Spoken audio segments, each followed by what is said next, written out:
Okay bang, jom kita dengarkan cerita abang yang kedua. Let's go. Okey. Cerita abang yang kedua ni berlaku juga waktu abang sekolah menengah. Okay. Waktu tu abang tingkatan 3. Waktu tingkatan 3 ni zaman-zaman PMR lah. Zaman dulu kita ada peperiksaan PMR. Dan abang dihantar untuk pergi ke satu camp motivasi lah dekat Port Dickson. Okay. Abang tak ingat apa nama tempat tu. Sama ada IKBN ataupun College Mara, entah lebih kurang macam tu lah. Okay. Tapi tempatnya di dalam kawasan Bergaung. Jadi kita kena sampai tempat tu Bergaung, kena turun, bas kena turun, menuruni bukit baru sampai dekat tempat tu. Kalau siapa-siapa yang tahu nanti bolehlah komen-komen dekat the segment beritahu tempat tu tempat apa. Tapi dekat Port Dickson. Okey, kita tidur 3 hari 2 malam. Okey. Daripada kecil memang abang dengan arwah atuk biasa bila arwah atuk cerita tentang dia tak cerita dekat cucu tapi dia selalu cerita dengan bini dia lah, dengan nenek abang, wan abang. Jadi dia akan ceritalah apa yang dia nampak. Kita ni sebagai cucu-cucu dengarlah. Memanglah daripada kecil terdedah dengan benda-benda macam ni. Jadi atuk abang ni tahu abang bukan orang yang berani waktu tu. Dia tahu cucu dia walaupun ni cucu sulung, abang cucu sulung, tapi abang bukanlah orang yang berani, orang yang takut. Jadi daripada kecil itu dia ajarkan satu ayat untuk mengelak kita daripada nampak jin. Okay. Tapi waktu tu abang sekolah menengah, abang tak hafal benda tu. Ilmu tu ayat Quran sebenarnya, abang tak hafal, abang buat tak tahu je. Okay, balik cerita kita. Pergi ke camp motivasi tadi. Jadi bila sampai dekat camp motivasi tu, pada awalnya abang diberitahu akan ada wakil-wakil daripada sekolah lain. Jadi abang wakil daripada sekolah abang dan ada wakil-wakil daripada, ini bukan wakil lah, macam volunteer daripada sekolah-sekolah masing-masing. Tapi abang tak tahu apa masalahnya, sekolah lain tu tak ada. Yang ada adalah sekolah abang je. Okay. Yang tak berapa kerat orang. Yang tak berapa ramai. Jadi kita orang ditempatkan dekat dalam satu dorm. Gangguan dia memang dekat dom tu lah. Bila sampai dekat dom tu, kita orang tak ramai, jadi kita orang bercadang untuk rapat-rapatkan katil. Rapat-rapatkan katil yang double decker kita rapat-rapatkan. Jadi malam tu macam biasa, kita orang habis saja camp motivasi, pergi minum, ni malam pertama, pergi minum, lepas habis minum, kita pun masuk tidur. Bila masuk tidur, abang duduk katil tengah-tengah. Di kiri dengan kanan ada lagi budak-budak lelaki yang lain, budak sekolah abang. Tapi di antara budak-budak lelaki itu ada seorang budak lelaki yang dia senang rasa terkejut, rasa takut. Dia senang rasa takut. Jadi bila dia kata dekat dalam kawasan ni aku rasa tak sedap hati. Walaupun aku tak nampak tapi aku rasa mesti adakan sesuatu yang terjadi. Dahlah kita tak ramai, kita punya penceramah pun tak ramai. Penceramah pula duduk jauh. Kita pula duduk dekat dom yang taman, dekat dengan hutan dan macam tu. Dekat dengan pantai ke dengan hutan. Lebih kurang lah macam tu. Jadi abang kata, okey kita rapatkan katil ni satu tindakan yang bagus lah. Kita orang pun tidur ramai-ramai. Tengah-tengah tidur tu, kita kan katil double decker. Dekat atas tingkat atas, kita orang tidur dekat tingkat double decker bawah. Jadi dekat tingkat yang atas tu, waktu tu malam, tengah-tengah kita orang tidur. Dekat atas tu macam ada orang tidur. Kita dengar ada orang bergolek-golek. Macam ada orang yang tengah nak melurus-luruskan badan. Pada waktu tu semua belum tidur lagi. Masih lagi lebih kurang pukul 11 malam nak ke 12 malam dah. Lampu dah gelap dah masa ni. Yang lampu ada adalah dekat balkoni je. Jadi ada orang bergolek-golek. Jadi abang pun pandang kanan, pandang kiri. Abang tanya siapa yang duduk atas tu. Lepas tu beritahulah. Contohnya Ali duduk atas tu. Tiba-tiba Ali menyaut kat ujung. Aku ada kat sini. Oh Ahmad kot atas tu. Tiba-tiba Ahmad menyaut. Tak, aku kat bawah weh. Ada ni belah kiri ni. Kiri ni aku. Oh tu Kamal kot. Aku kat sini weh. Jadi siapa yang ada dekat atas tu? Siapa yang ada dekat atas tu? Yang tengah bergolek-golek dekat atas tu. Jadi dah semua dah ketakutan. Semua senyap. Jadi abang pun tarik selimut. Sampaikan nak tutup mata, tarik selimut sampai nak tutup mata. Jadi abang, kita makin benda tu bergerak, makin kita tak boleh tidur. Betul. Tapi bukan abang aja, kawan-kawan abang pun macam tu juga. Jadi dia kat kiri dengan kanan abang ni bertanya, bunyi apa tu, bunyi apa tu. Lepas tu sampai semua jadi terteka-teka. Tapi mujur benda tu tetap bergolek, akhirnya dia hilang macam tu je. Dan sepanjang benda tu bergolek-golek dekat atas katil atas, dekat atas double decker tingkat yang kedua, kita orang tak tidur. Kita orang dengar pasang telinga. Tapi Alhamdulillah, bila dah lebih kurang 10 minit lah macam tu. Tapi 10 minit tu abang rasa macam 10 jam. Lama Dia bergolek atas tu. Lamanya tak boleh nak cakap.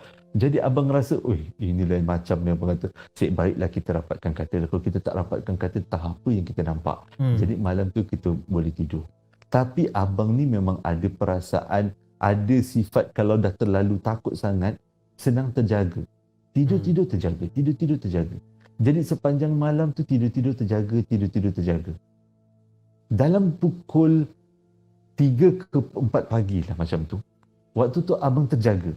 Dalam terjaga tu, abang mandang ke arah tingkap. Waktu tu abang nampak ada orang berjalan. Ada orang berjalan di luar tingkap. Walaupun tak nampak tingkap tu tertutup, tapi kita nampak yang lut cahaya. Nampak bayang orang berjalan. Bukan bayang, nampak orang berjalan. Mula-mula abang ingatkan mungkin warden ataupun mungkin Pak Gad yang datang merayau. Tapi yang abang pelik adalah dia jalan, bukan berjalan lah, dia macam terbang. Tapi bendanya bukan nampak macam bungkus-bungkus ke, tak, dia nampak macam orang macam biasa, cuma dia berjalan. Dia berjalan mundar-mandir dekat depan asrama kita orang, dom kita orang. Jadi abang ni dalam keadaan ketakutan ni, abang kejutlah kawan sebelah, namanya Faizal. Namanya Faizal. Jadi dia pun terjaga. Dia tanya kenapa? Abang cakap tengok kat tingkap tu macam ada orang lah. Dia kata, aku tak boleh tidur, aku cakap. Lepas tu Faizal tu tengok. Lepas Faizal tu tengok, dia pun nampak benda yang sama. Tak apa, tidurlah, tidur. Kita buat tak tahu je, kita buat tak tahu. Mungkin Pak Gad pun berbisik-bisik lah waktu tu. Jadi bila berbisik-bisik pada waktu tu, akhirnya kita orang pun cuba tidurkan diri. Sebabkan abang berani sikit lah, ada orang teman kan, tidurkan diri. Tengah-tengah nak tidur tu, tiba-tiba kawan abang si Faizal tu, dia tiba-tiba jadi mengelupo. Mengelupo yang tak tentu pasal. Tiba-tiba abang pun baru nak terlelap semula, tiba-tiba dia mengelupo. Badan dia macam orang kena sembelih lah. Kena macam ayam kena sembelih. Jadi disebabkan tu abang pun terbangun dan kawan-kawan lain pun terbangun. Rupanya seluruh badan si Faizal tu tumbuh macam cendawan. Dia macam cendawan. Tumbuh macam cendawan? Dia macam mana? Dia macam benggel, macam bisul. Macam bisul. Okay. Dia macam bisul besar-besar. Okey, satu badan. Satu badan. Ush. Sampai kat leher, sampai kat muka. Jadi waktu tu abang terfikir, kalaulah misal kata benda tu disebabkan oleh kutu ke, ataupun disebabkan oleh fungus ke, ataupun abang lah orang yang pertama yang akan kena sebab abang sebelah dia kan. Kita kalau dah takut-takut tidur dia macam nak berpeluk lah kan. Jadi memang tersentuh lah kulit tu. Dia jadi badan dia tumbuh macam bisul yang banyak. Jadi abang dah terbangun, abang kejut kawan-kawan lain bangun, dan waktu tu Faizal macam kenapa aku ni, dia jadi macam gelabah. Selepas kita orang nampak benda yang melintas tu, jadi kita orang dah macam dah mau macam mana ni. Jadi semua dah bangun, lebih kurang 8 orang lah waktu tu, semua dah bangun yang lelaki. Jadi dalam keadaan berani dengan tak berani, kita orang terpaksa keluar daripada dom kita orang, pergi ke tempat facilitator yang jaraknya kita orang tengah malam masa tu pukul 3-4 pagi, merentas malam. Jadi abang dengan seorang kawan yang bukan dua lah, bertiga lah waktu tu, kita orang berjalan ke tempat facilitator. Waktu berjalan ke tempat facilitator tu, kita orang terpaksa tumpang semangat satu sama lain. Tengah-tengah berjalan ke tempat facilitator tu, entahlah bunyi apa dekat atas kepala kita orang, macam bunyi burung.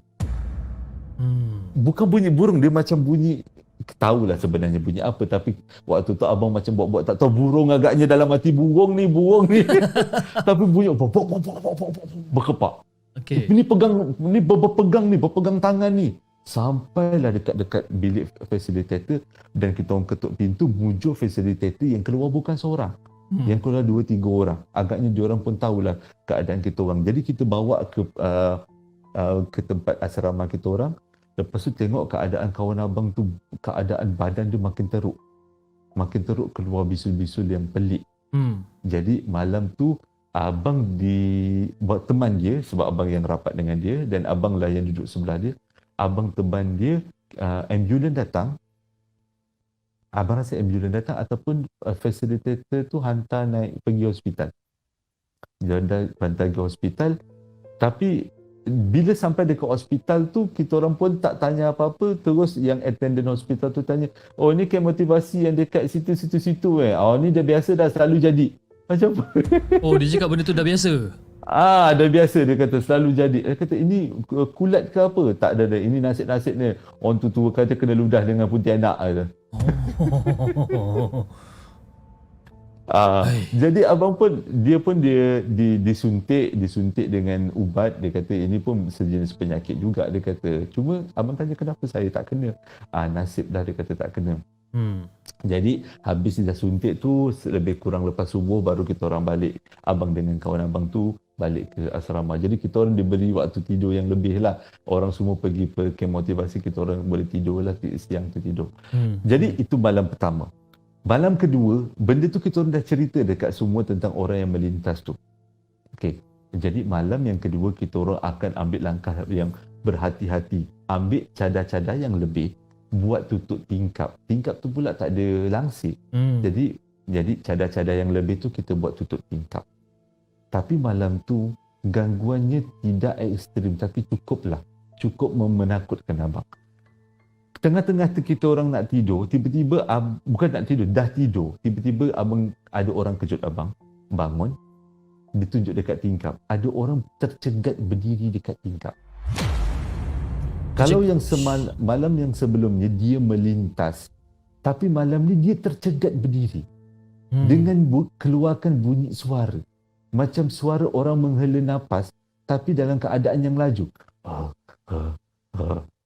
Macam tu. Tapi abang jadi apa benda yang dekat tingkap tu? Tapi kali ini bukan dekat tingkap kita orang. Macam ni abang tidur dekat tingkap. Katakanlah kita orang ni semua menghadap dekat tingkap daripada jaraknya lebih kurang 5 meter lah tingkapnya. Tapi dia bukan berdiri dekat tingkap kita orang. Dia berdiri dekat tingkap yang dekat dengan pintu. Yang agak jauh. Okay. Tapi benda tu tercegat berdiri macam tu je. Sepanjang malam. Jadi kita orang buat keputusan, apa kata kita orang keluar dan tengok. Dan tengok apa yang ada dekat luar tu. Berani tapi semua tak berani. Sebab tak ada seorang pun yang berani nak keluar, nak buka pintu, nak tengok siapa. Yes. Tapi semuanya terbongkar bila salah satu daripada tingkap yang dekat dengan tempat benda tu berdiri retak dan ada sedikit kawasan yang pecah. Okey. Jadi 2-3 orang daripada kita orang pergi mengintai. Mengintai. Bila dia habis mengintai, jawapan yang dia bagi ialah dia pakai baju putih weh. Kau nampak tak muka dia? Tak, dia pakai baju putih gitu. Aku tak nampak muka dia. Cuba jengah, dia macam tinggi. Tapi dia pakai baju putih. Baju putih macam mana? Alah, kain-kain putih tu. Jadi kita orang ni bukan baring, kita orang duduk. Mengempit-ngempit satu sama lain. Walaupun pada waktu tu tingkatan 3. Tapi tak terfikir pula nak panggil Allah. Takut nak cakap Allahu Akbar. Takut kalau kita cakap dia mengaruk. Dia jadi huru-hara, dia mengaruk, dia akanlah ganggu kita orang lagi.